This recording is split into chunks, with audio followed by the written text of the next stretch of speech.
真的中了，是我家公子，公子是李家公子，真中了！这以后他的日子可就好过了。公子，你不要多想，太好了，真的是。你看下面那个，这哪能说呀？你看他是的嘛，他那么有出息，看一下。这个好像，谁？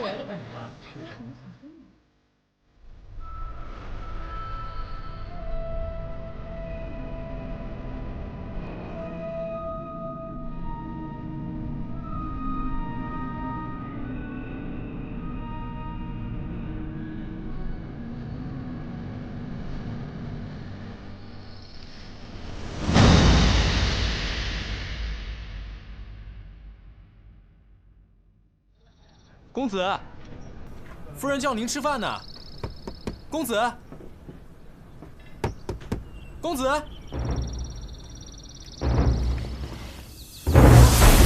来人呐！来人呐！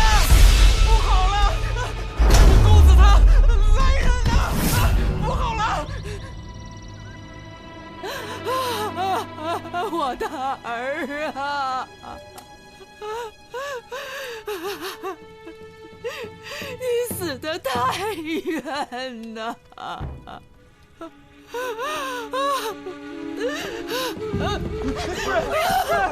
夫人，使不得呀，夫人！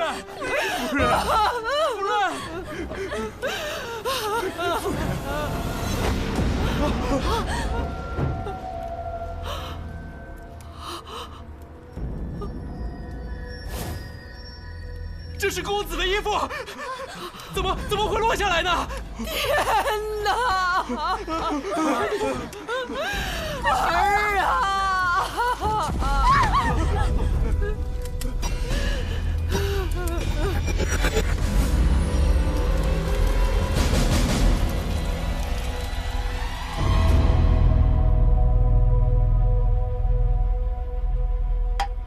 世时，刀立天，与无量香华，天衣诸影，供养释迦牟尼佛及地藏菩萨仪，一切众会俱复瞻礼，合掌而退。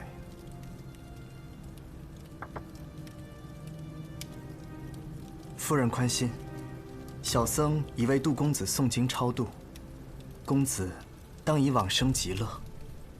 待贫僧去点上香烛。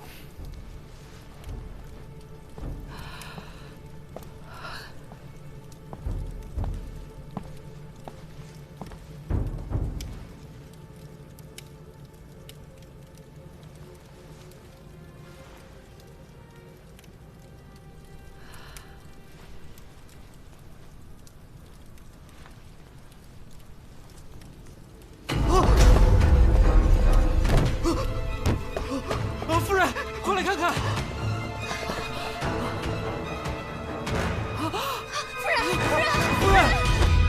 夫人！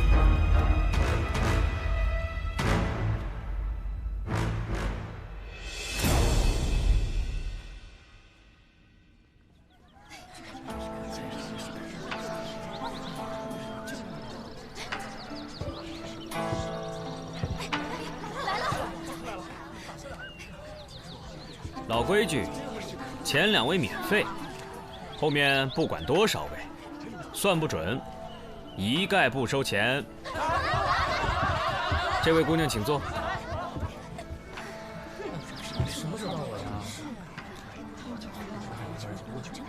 这位姑娘，眉宇隐隐发黑，身上有阴气，却不似恶鬼缠身，一定常与往生者打交道。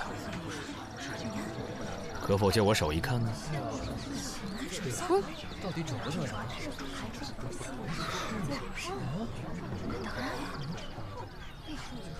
你是仵作吧？我是个仵作。大师真是精传啊！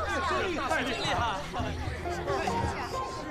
哎呀，这位姑娘月得生辉，红鸾星动，眉目中含羞带臊。姑娘此番可是来求姻缘呢？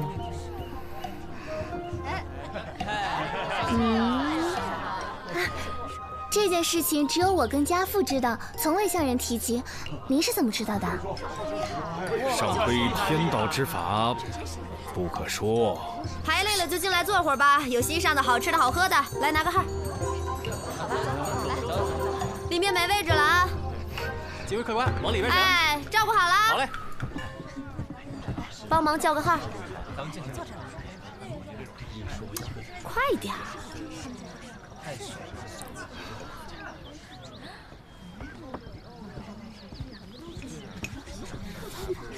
嗯。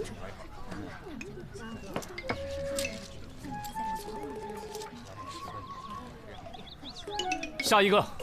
该。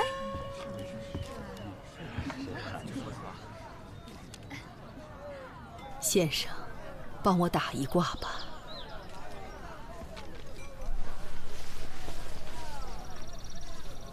您是杜老夫人吧？是。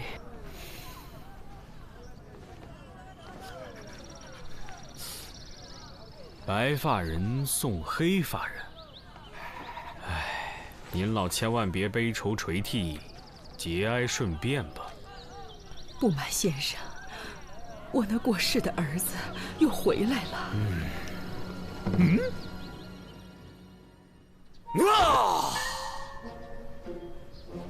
少妇玉女，收摄不详，登山石列，佩戴印章。头戴华盖，足涉魁罡，左扶六甲，右卫六丁，前有黄蛇，后有乐章，何神不服，何鬼敢当？急急如律令，急急如律令。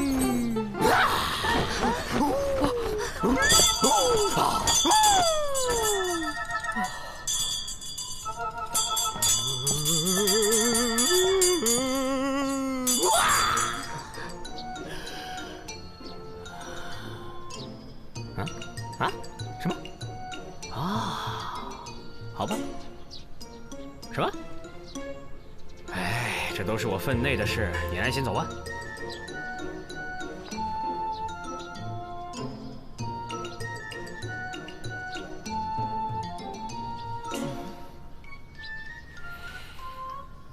就是这样了。就是哪样了？就是这样了。就是这样了。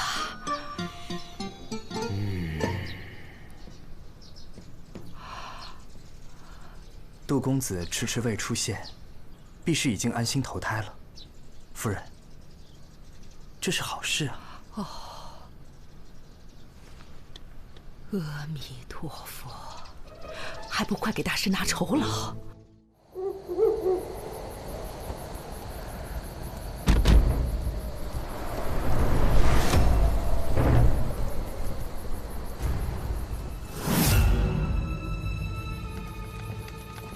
呀，紫苏妹妹，来得挺早的呀。紫苏姑娘，你骑马来的？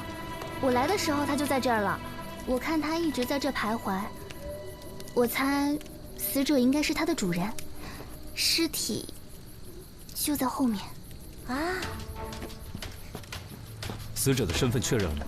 死者叫李牧，跟那个杜成一样，今年同是考生，而且都中了解元。紫苏，我们看一下。我们在死者身上发现一块绢帛，上书2句血诗。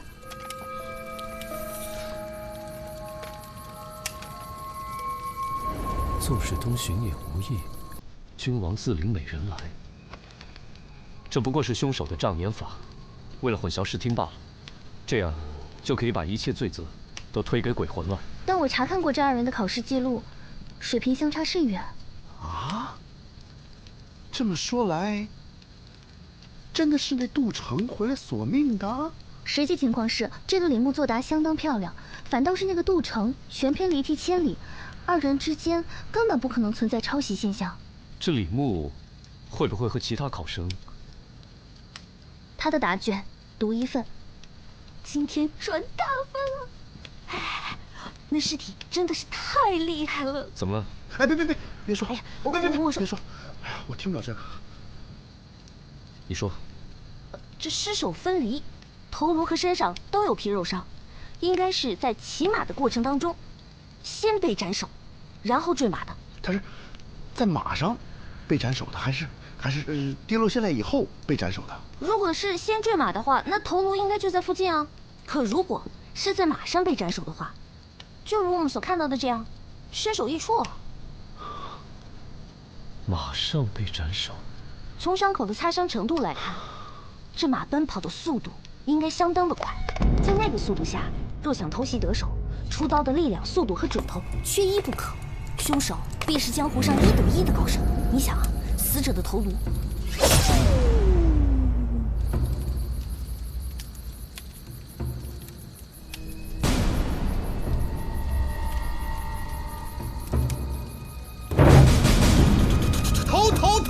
头！自作，快跑，自作，快，自作！出来！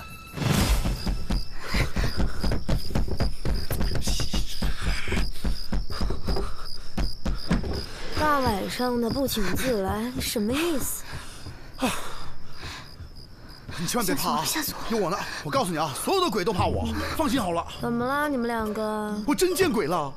死去的书生回来索命来了，死人的头擦飞出去好几丈远。子素别怕啊，就在你们隔壁的南小街。好啦，喝口酒压压惊，喝口茶定定神。你的酒3泡，紫苏妹妹你的茶。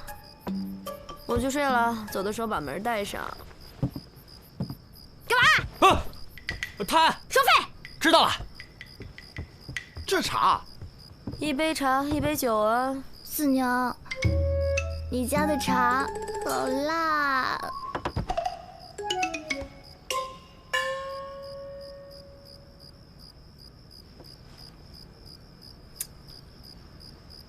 好酒。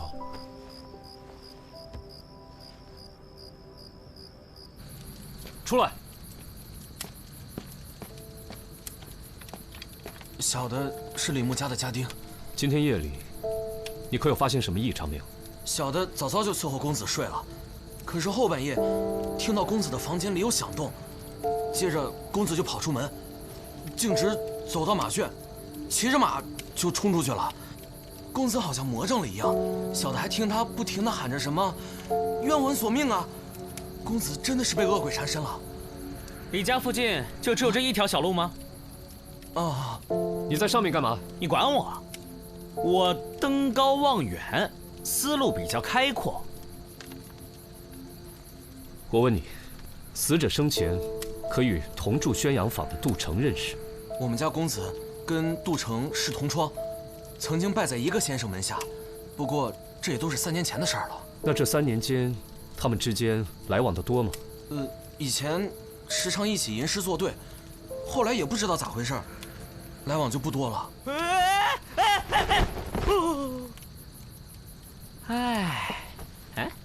胡闹！这位李介元平时出门喜欢坐车还是骑马呀？平日都是骑马。我们家公子骑术了得，我们啊早就劝他别骑太快，没成想，绝了！你看这颈部的切口也太过整齐了吧？估计啊，这次这个凶手你肯定打不过了。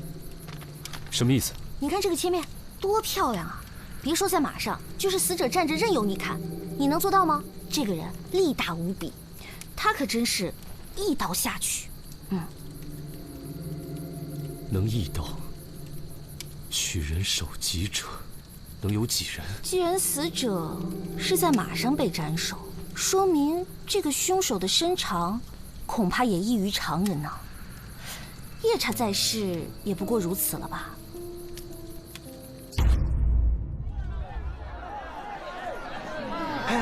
听说没有？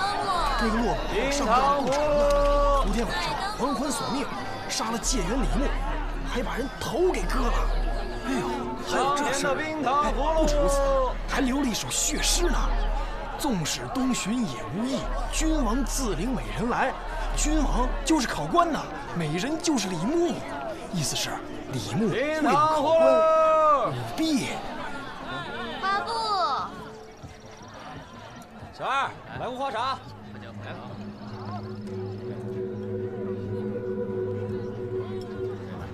客官，都是在。大师，大师啊，我儿子回来了！客官，吃点。我儿子回来了，大师。你的胡子呢？哦，喝酒。这样显年轻。哦，大师啊，昨天晚上他们说我儿子回来索命杀人，一定是谣传。您明明劝他投胎去了。哎呀，真是谢谢您啊！多吃点。我知道您不便说，点头摇头即可。哦，他绝对不会现身的，我估计已经转世了，没准都出生了。好啊，太好了，愿他生在富贵人家，少吃些苦。多谢先生了，这是给先生的报酬。这怎么好意思呢？小事情。我先出去了。干嘛呢？这忙不开呢？啊，我肚子饿了，我出去打个牙去。恩人，你何必出去吃啊？我做菜的手艺还算不错，你要是不嫌弃的话，我这就去做菜给你打牙祭。当真？啊，你不是想把银子拿回去？啊不，我要这钱做什么呀？这都是你应得的。不过，您能不能再帮我问问，成儿转了世，他今生过得好不好？啊，小意思了，这事儿包在我身上。要不咱们先去看看厨房？您请，这边请。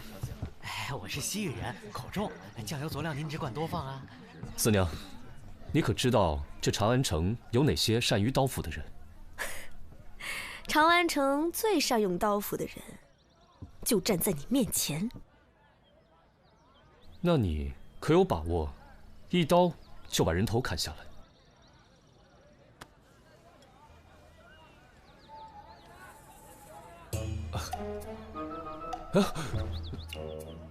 干什么？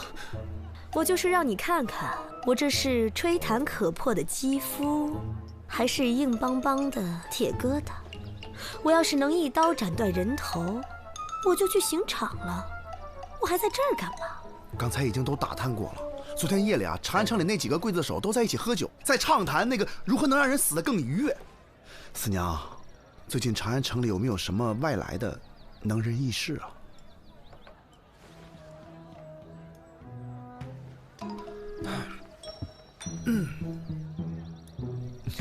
消息还没探呢，又想要钱。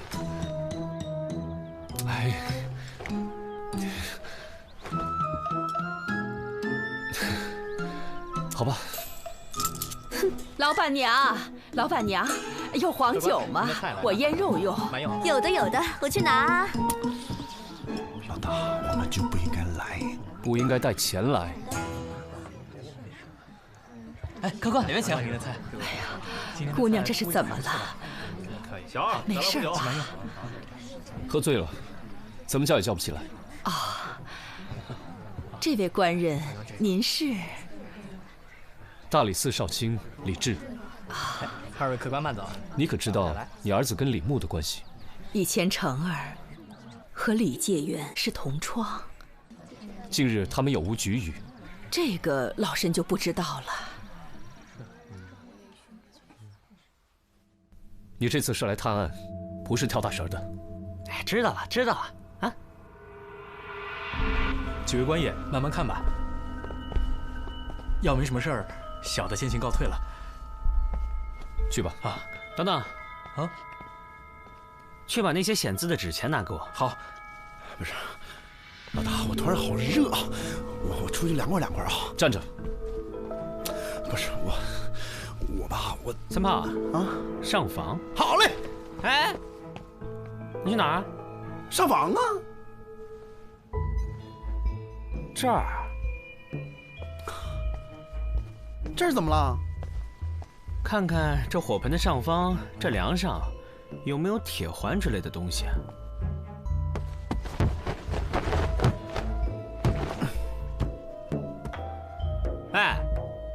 怎么样？有灰。说正经的。有铁环。确实有个铁环。哎，你咋知道的？铁环，这就没错了。杜城的衣服应该是用丝线吊起来，然后从上面的铁环固定。丝线断了，衣服自然就会掉到这个火盆里。官爷，纸钱来了。这个纸钱上是不是还残留着乳臭味啊？嗯。所以呢？所以会显字啊？什么意思啊？应该是有人事先用了乳汁，在这上面写字。当纸钱靠近火盆，一受热，字就会显形了。低级骗术不值一提。这纸钱有谁动过？这纸钱是从寺庙买的，买来的时候是新的，我拆的，之前没有人动过。三毛，你再看看那边的灵牌。我都看过了，没问题。哎，三炮啊，你去看看，看看有什么机关没有。老大吧，这死者为大，你知道吧？去，要不我去。有什么好玩的吗？哎，双叶，你来啦！啊，快去！四娘让我来告诉你们，她那边收到了风声，说长乐坊东顺大赌庄最近新招了2个力大无比的高人保镖，身长9尺。哇，9尺！哇，那可真算是高人啊！三炮，啊，跟我走。哦，就是嘛，这灵位也没什么好看的啊，我们去赌坊吧。啊。哎，这书生我能去玩会儿吗？这里又没有其他人，自己看着办喽。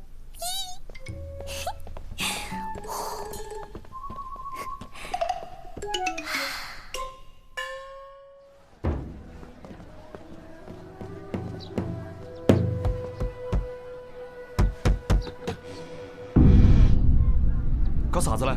我们是大理寺的，听说贵赌庄新来了2个西域保镖，请2位出来相见。哎，你敢让我们老大吃闭门羹？你什么意思啊你？三炮，上！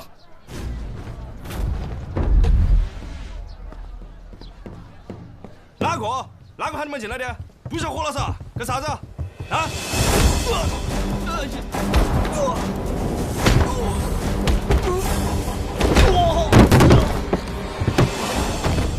使不得，使不得！官人手下留情啊！几位今日前来，究竟所谓何事啊？哎，老板，您放心，我们不是来要钱的。把那2个西域保镖叫出来问话。还请少侠高抬贵手，那2个保镖是小人捏造的，本庄并没有这2号人物。不是，那你编的瞎话干嘛？只因本庄近期经营不善，赔钱太多，实在是拿不出钱来呀。为保平安，方才出此下策。几位官人明察呀，小的绝无恶意，只是借保镖的说辞来震慑那些别有用心之徒啊。把你们庄内武功最高之人叫出来问话。就是他。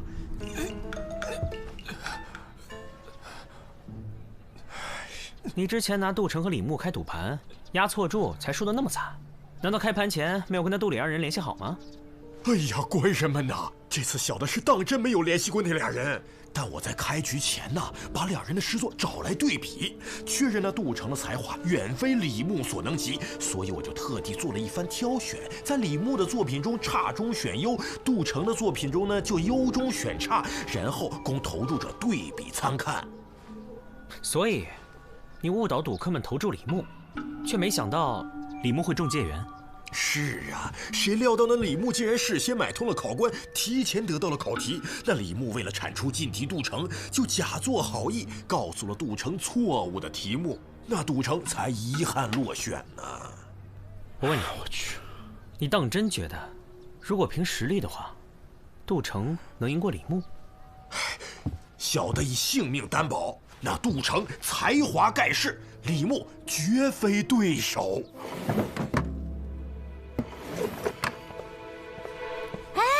快来！你们快过来看看！哎，快点！怎么样，有发现吗？我已经把它从脚趾头研究到头发丝儿了。现在他的骨骼情况，我可是了如指掌，比他娘还清楚。只可惜啊，他们家的家仆碍手碍脚的，非不让我把他给剖了。你别裹乱了。哎，老大，我这没什么发现，就发现一卷风筝线，但是没发现风筝啊。这不是风筝线，是冰蚕丝，这就是杀死杜城的凶器。什么？冰蚕丝来自于西域，极其坚韧锋利。我在那条小路的树上，也发现了冰蚕丝的勒痕。树上冰蚕丝的勒痕位置很高，寻常人从树下走过不易被发现，但骑马就完全不同了。这位凶手先是深夜潜入李牧家中，假扮杜城还魂。李牧心中有鬼，所以才会慌不择路地骑马离开。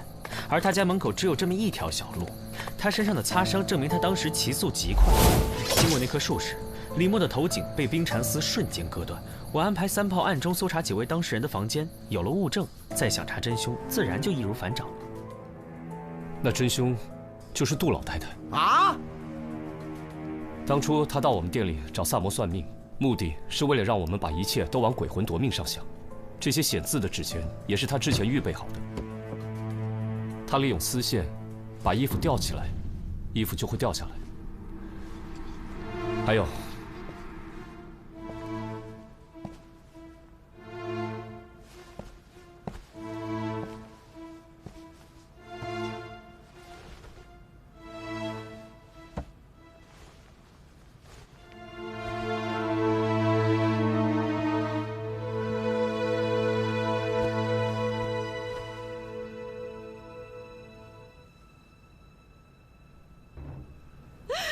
让我随你去了吧！我还活着干什么呀？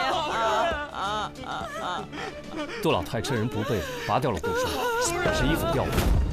之所以怀疑她，是因为当时只有她一个人靠近过这根柱子。这个杜老太看似手无缚鸡之力，若不是发现这卷冰蚕丝，我也不会怀疑到她的身上。不是，老大，这不应该吧？那你说这杜老太太图啥？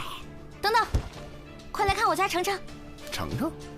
哇，这尸体太带劲了！你就可劲儿折腾吗？你看他颈部的勒痕，好赞吧？杜城是用什么字眼而死啊？他们说是白灵。哦。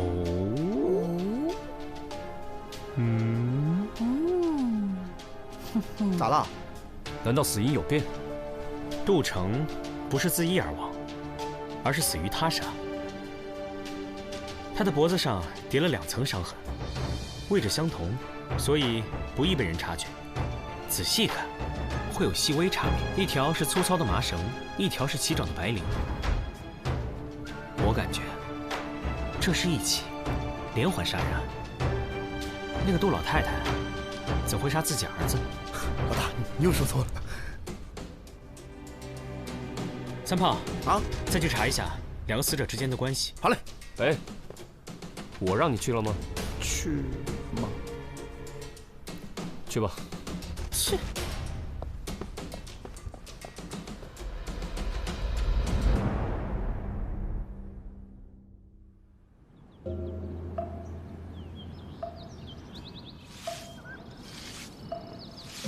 那杜老太有杀人动机，却没有作案时间。李牧死的当晚，他一直在灵堂，有仆人可以作证。哎，小师傅，跟您打听个人，你们这个寺里有没有一个干净的师傅？干净的师傅，就是整洁的师傅。师傅，我们是问之前被杜家请去超度的那位师傅。哦，2位施主是找净放师兄吧？请随我来。干净，整洁。师傅，我们这是去哪儿？去藏经阁。净放师兄在藏经阁受罚抄经书。啊？他为什么受罚？我们觉得也很奇怪。净放师兄一向脾气都很好，但是就在前几日，因丢了扫把，跟师弟动起了手，这不就被受罚到藏经阁抄经书了。每日下午都去，估计得抄半个月。2位施主，这边请。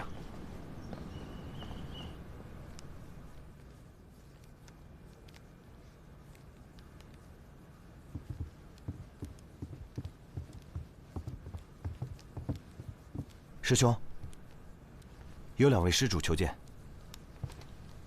请。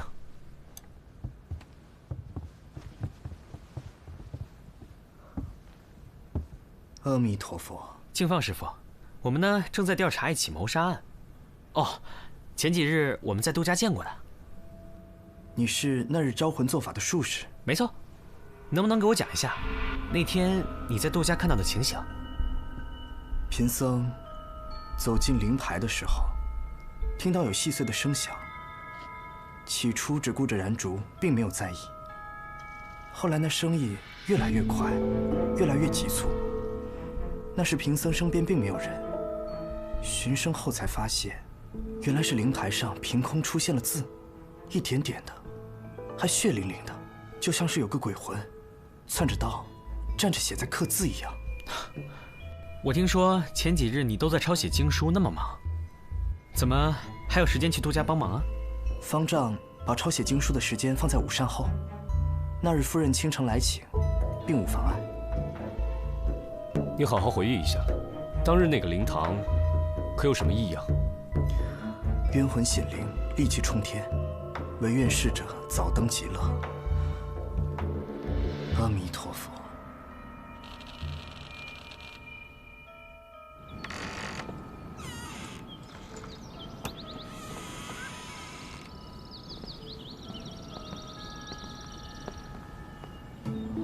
告辞。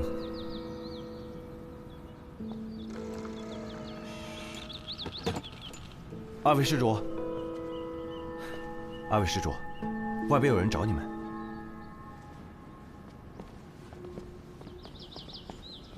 总之，李牧的书童告诉我，3年前有个教书先生家境贫寒，为了补贴家用，便答应和杜李2人共同应试，为其舞弊。当时杜李2人的资历和才情都差得很远，杜成在考前就退出了。但是李牧为人急功近利，他参加了，所以才出了这么一档的事儿。那为什么只有这位先生吃了官司？东窗事发后，李牧把自己摘得干净，把责任全都推到了先生身上。先生后来找到了杜没有答应帮他作证，因为他怕毁了自己的大好前程。后来这个先生积郁成疾，投河自尽了。杜成也是因为此事，才跟李牧疏远了。这都是3年前的事情，和本案有何联系？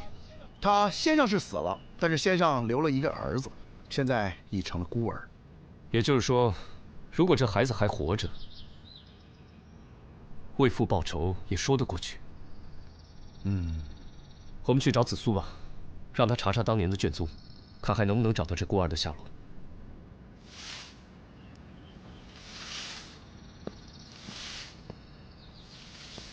小师傅，我想打听一下，你还记不记得敬放师傅那天跟你打架，伤到哪儿了？脸上和手上都有，不知道身上有没有。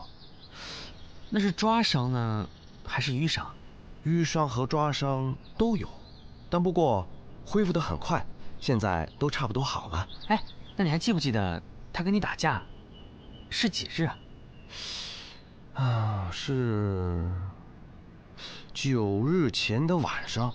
敬放师傅来这寺里多久了？哦，我来这儿有2年了。师兄比我早来1年左右。多谢。哎，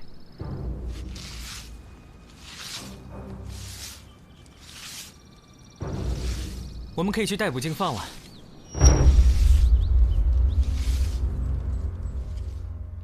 回来了，黄三炮立下了汗马功劳。忙了一天，辛苦了。还行。想喝茶还是喝酒啊？喝酒。没问题。你呢？酒。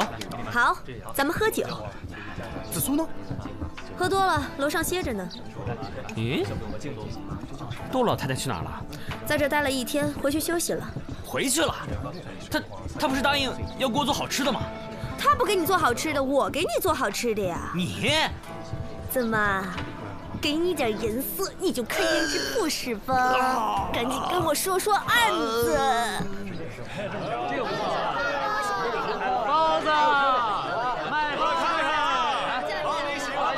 从线索到底，敬放就是教书先生的姑子，也正是他杀了杜成和李介元，目的呢，当然是为父报仇。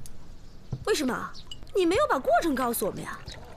跟不上你的节奏啊？为什么？首先呢，我观察到，敬放在抄经书的时候是一个左撇子，而藏经阁的大门呢是双开大门，需要用2只手的手掌同时给门打开。但是敬放师傅不是，而是选择了用右手推开右门，再用右手推开左门。这是为什么呢？因为在他左边的手掌心当中有伤，而这伤是他对李牧行凶时使用冰蚕丝所致。即使他在手上缠了好多布作为防护，还是被冰蚕丝勒出了伤口。逮捕他时，果然在他的掌心发现了又细又深的伤口。那为什么要查他们打架的时间呢？这就是他聪明的地方。他突然转性，去跟小师弟打架，正是为了要掩盖他脸上和手上本来就有了伤痕。他为了制造鬼魂杀人事件，首先用麻绳狠狠地将杜城勒死。可是他没有想到，他勒死杜城的时候，杜城会用尽全力挣扎，手会向后用力地乱抓。因此他在故意伪造了杜城自杀的现场之后，趁着夜晚看不清楚，故意找茬，与急性子的小师弟打斗，只为了用新伤掩盖旧伤。我去问过那小僧人，他们打斗那天正是杜城死的当晚，因此才确定了敬放的犯罪事实。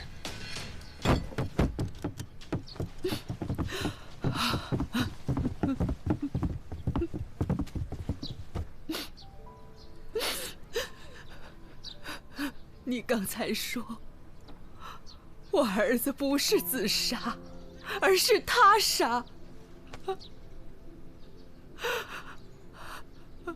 我的儿啊！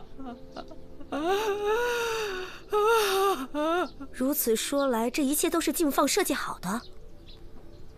敬放被抓时，承认早前李牧曾去寺庙祈愿，希望能中戒愿。敬放便看准时机，挑拨他除掉劲敌杜城。至于那纸钱，本来就是从寺庙当中取回来的，一定是敬放之前做了手脚。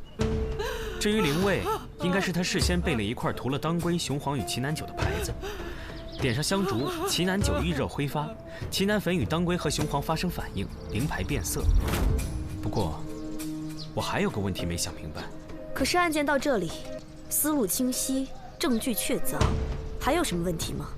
敬放当时不在场，那他是如何操纵衣物，使之落入火盆当中的呢？是我。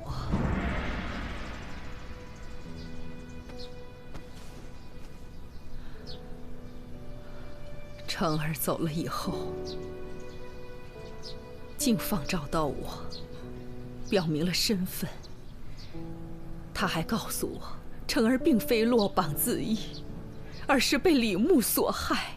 我当时听了，心里绞痛难忍，便答应和他一起谋害李牧。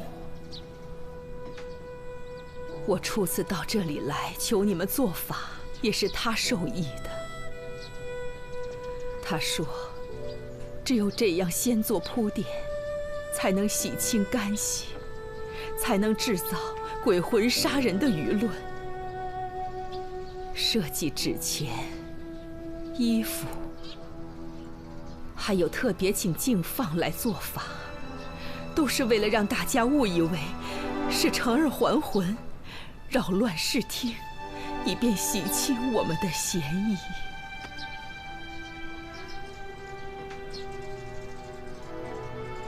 杜老夫人，请你跟我走吧。是。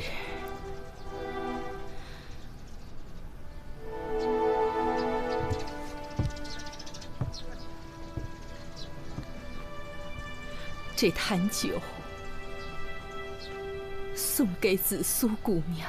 杜老太太，紫苏姑娘不能喝酒，她昨晚喝了一口，到现在都没醒呢。成儿生前也是不胜酒力，每喝必醉。我就特意为她酿制了这种酒，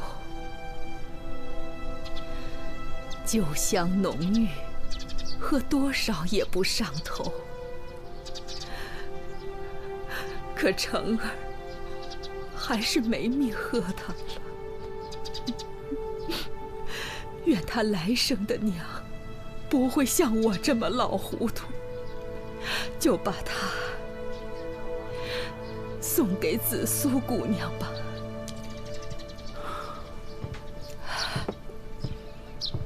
等等，他有苦衷，又是从犯，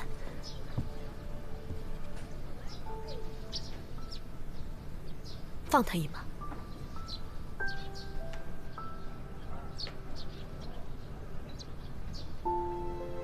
他若以合谋论处，难逃死刑，但他也是受人所骗，或许可以从轻处置。李治，姑娘，费心了。重判也好，轻处也罢，终不过是拖着这把老骨头了此残生而已。